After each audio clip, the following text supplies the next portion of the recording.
So ngayon sa vlog natin ngayon, ang gagawin natin, magko-convert tayo ng carburetor. So yung carb nung sa kapatid kong motor, ayan yung kapatid ko, ayan.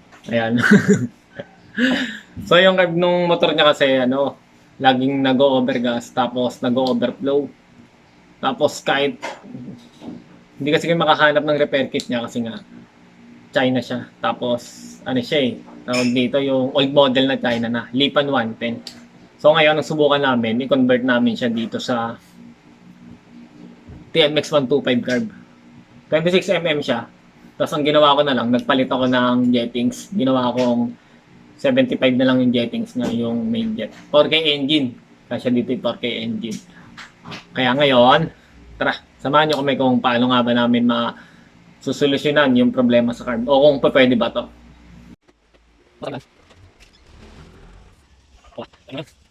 So ito kailangan natin, ito yan, carb.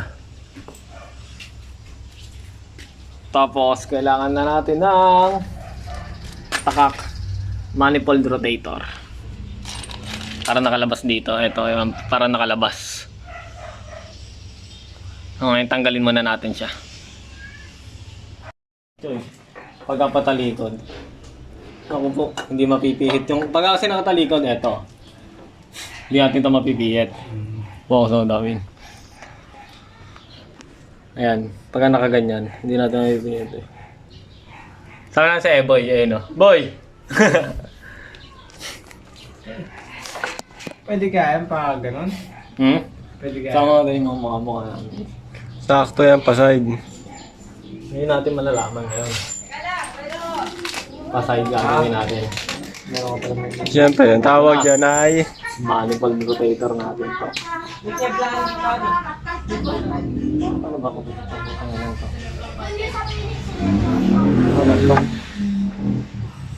Ano okay. First time ko kasi makagamit ng manifold rotator eh. yung lockdown mo pa binili yan, nung ECQ pa. Oo nga. Ito ba to? Pasa ba? Ako po, pasa.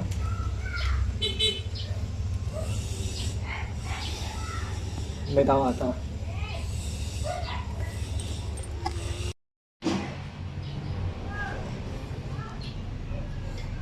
Ano kaya ito, Abi?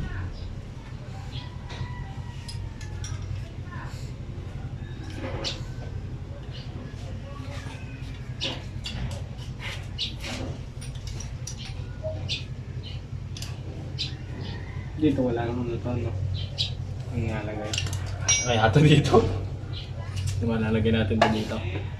Paganto. Yan. Putang na, pwede. Okay, yan sa kabila. Oo, butik na yan. Parang kargado ah.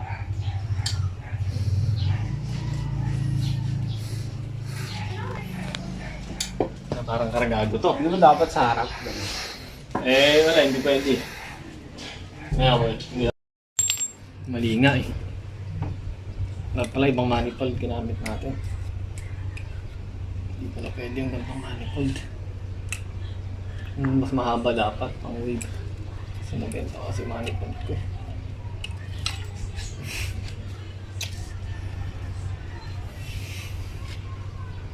Hindi mo kaya mag-wild dyan. Hindi mo kaya mag-wild. Ano baka mag-wild nga eh. Nakabahan nga ako eh. Ba, tatama mo 500cc yan. Oo, yan. May mag-ano. May clutch naman to. Pakinitan mo.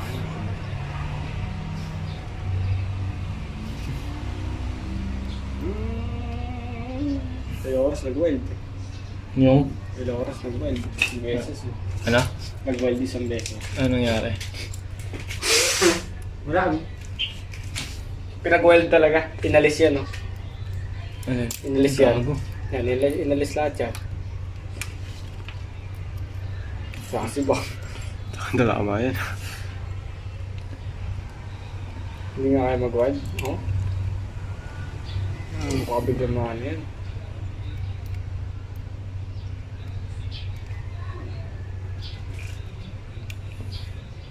Nakakabayan. Kailangan natin ng plais. Ano yung pakis nandun sa meron ni Kuya sa motor? Sa... Guys, paano ba? Oo, Wala pa dito guys. nandun sa may motor.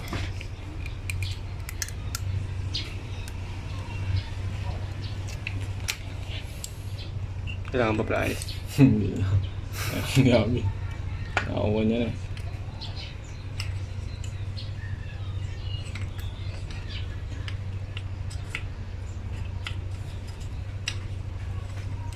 Itong ito. Mandar kaya itong lintik na motor na to. Tingin mo. Ang dali, may lakas-lakas ng motor. Problema nga tayo, hindi nga natin maiikot yung ano eh. Pan-tune up eh. Ano yan? Uy, ano yan? Andiyan ka pala.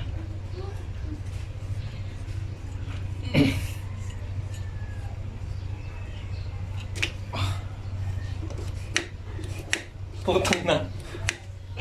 Ano ba yan? Yun lang yan. Sige, kontra mo. Hindi natin alam ang andar eh. Ako na kaya pumadyak. Sige, medyo ako mo. Ayan natin one click.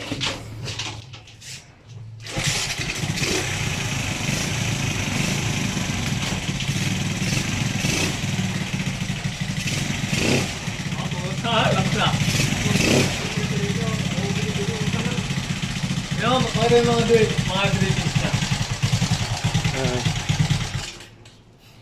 Hindi stable pa rin. Kulang dito.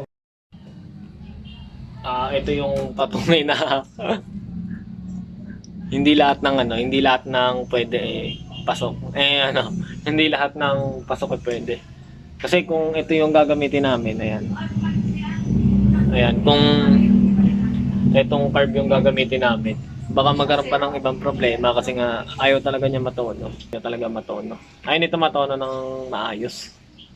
Ginawa namin, binalik na rin namin yung dati niyang jettings. Parang ang jettings ata ng stock na ganito ay 82. May nakalagay na 82. Tapos ang kinabit namin 75. Ayaw pa rin talaga matono. Siguro dahil nga 110 lang to. Tapos yung carb niya ay 19 mm yung size. Paso yung anong carb. So ayan dito. Ayan. Yung lapad kasi nito 19. Ayan. Siguro kaya ayaw niya matono. Dahil dito. Dahil magkaiba. Siyempre ang laki. 26 to. Tapos ito 19 lang. Baka kaya ayaw matono dahil doon. Ang gagawin na lang namin dito, linisin na lang. So yun lang, maraming salamat sa panonood.